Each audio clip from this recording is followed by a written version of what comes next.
¿Qué tal mis hermanos, mis hermanas? Arrancamos semana. Qué bonito que ya hemos pasado 16 semanas, ya vamos por el día 106 de nuestra lectura de la Biblia.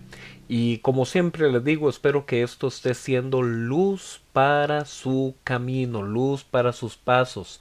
Lámpara encendida es a nuestros pies tu palabra, Señor.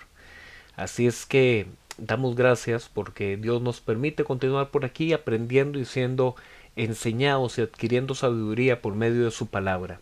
Recordemos que hemos venido leyendo salmos y hemos venido leyendo partes del libro de Crónicas y partes del libro de Segunda de Samuel, donde se nos muestra esta transición entre lo que fue la muerte de Saúl, luego los primeros años del reinado de David, pero solamente en Judá, y los preparativos que se dieron después de que el descendiente de Saúl, Isboset, fue muerto en las tribus del norte, porque ahí era donde él estaba gobernando. Así es que ahorita está todo el camino abierto para que David pueda tomar el reino.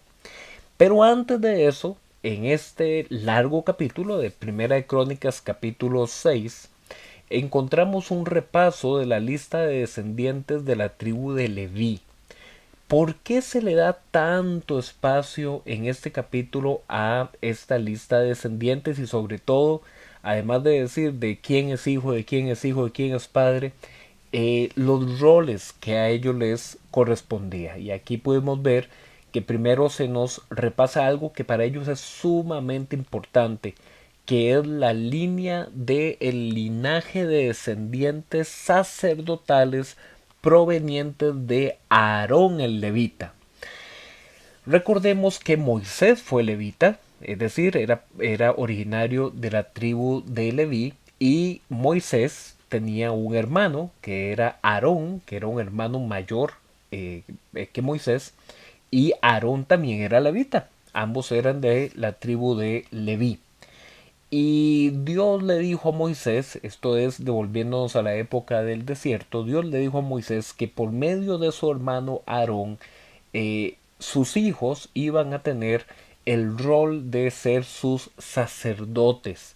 Y en aquel momento estos sacerdotes, los descendientes de Aarón, tenían la responsabilidad de ser los oficiantes, es decir, los que ejecutaban, los que lideraban, los que llevaban el orden de todos los sacrificios que se presentaban como ofrenda a Dios. Así es que tenían un rol muy importante y recordemos que en los primeros 5 libros de la Biblia, lo que conocemos como la ley de Dios, la Torá, era sumamente estricto, que eran los hijos de Aarón, los descendientes de el linaje sacerdotal de Aarón, los que tenían que oficiar esos sacrificios. Y habían más levitas, no solamente era que los hijos de Aarón eran todos los levitas, no, habían muchos más levitas. Entonces se asignó roles también de servir a el tabernáculo para esas otras clanes y familias pertenecientes todas a la tribu de Leví. Bueno, todo eso fue durante la época en el desierto, donde el tabernáculo tenía que montarse y desmontarse cada cierto tiempo que Dios les pedía a ellos que se movieran durante todos los años de recorrido en el desierto. Así es que la tribu de Leví tenía toda una historia de servir a Dios y de servir en el tabernáculo. Pero ¿qué tenemos ahora? Recordemos que en el centro del tabernáculo lo que se encontraba era el arca del pacto. Así es que el arca del pacto tenía que ser servida, tenía que ser liderada, tenía que ser custodiada y cuidada por los levitas. Y como dijimos anteriormente, Primera de Crónicas es un libro que está estructurado para una generación nueva, una generación que está regresando del exilio. Entonces para ellos era sumamente importante establecer quiénes eran los que tenían esos roles y esas funciones desde la antigüedad porque ellos tenían que establecer, bueno, si yo pertenezco a esta familia dentro de la tribu de Leví, ¿qué es lo que a mí me toca y qué es lo que a mí no me toca? Porque no solamente había bendición en servir al arca, al tabernáculo y posteriormente al templo, sino que estaba supremamente establecido y prohibido que era solamente la línea sacerdotal de Aarón los que tenían que hacer.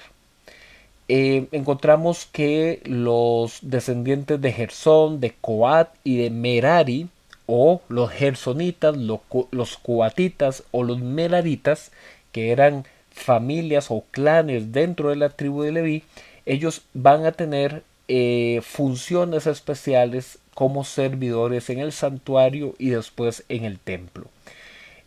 También está el resto de levitas que iban a establecerse en las ciudades de refugio y también en otras ciudades levitas que eran zonas donde los levitas iban a vivir esparcidos en medio de todas las otras tribus y que iban a tener también una zona de campo de pastoreo. Pero se introduce aquí una nueva clasificación de servidores para el santuario y después para el templo, que son los cantores, los músicos que establecería David. Así es que en la época de Moisés solamente se habían establecido servidores del santuario y del tabernáculo para limpiar los utensilios, para ungir los utensilios, para movilizar el tabernáculo y el santuario, también para limpiar los desechos, quemar el incienso, etcétera, etcétera.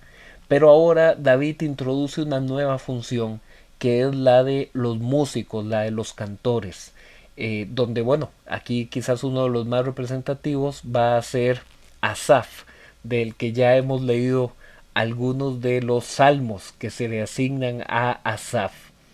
Así es que de eso trata Primera de Crónicas capítulo 6. Es un capítulo que, repito, puede ser un poco tedioso por todos estos nombres, ¿verdad?, que aparecen. Yo les recomiendo que, si tal vez no conocen la pronunciación de algunos de estos nombres, que lo escuchen en alguna aplicación donde la Biblia es leída, es narrada, por si se les hace un poco más funcional hacerlo de esa forma. ¿Cuál es la importancia de este capítulo? Que una nueva generación tuviera claro de a dónde provenían, cuáles eran sus raíces, cuál es la identidad de ellos como servidores dentro de la tribu de Leví. Y como lo reseñé al principio de que comenzamos a comentar Primera de Crónicas, en Primera de Crónicas se va a representar dos grandes instituciones como la representación de la identidad del pueblo. Uno es la monarquía, es decir, quién es David, de dónde viene David, cuáles son los descendientes de David. La monarquía es sumamente importante. Y lo otro es todo lo relacionado con el templo del Señor y el servicio en el templo. ¿Quiénes son los levitas? ¿Quiénes son los sacerdotes? Todos estos roles y funciones. Entonces, monarquía y templo son dos elementos importantísimos en Primera de Crónicas y en este capítulo eso es lo que se rescata. Vamos a seguir mañana con unos salmos que también tienen que ver sobre la transición de esta época y después vamos a estar continuando con otros capítulos de Primera de Crónicas. Seguimos avanzando. Nos vemos.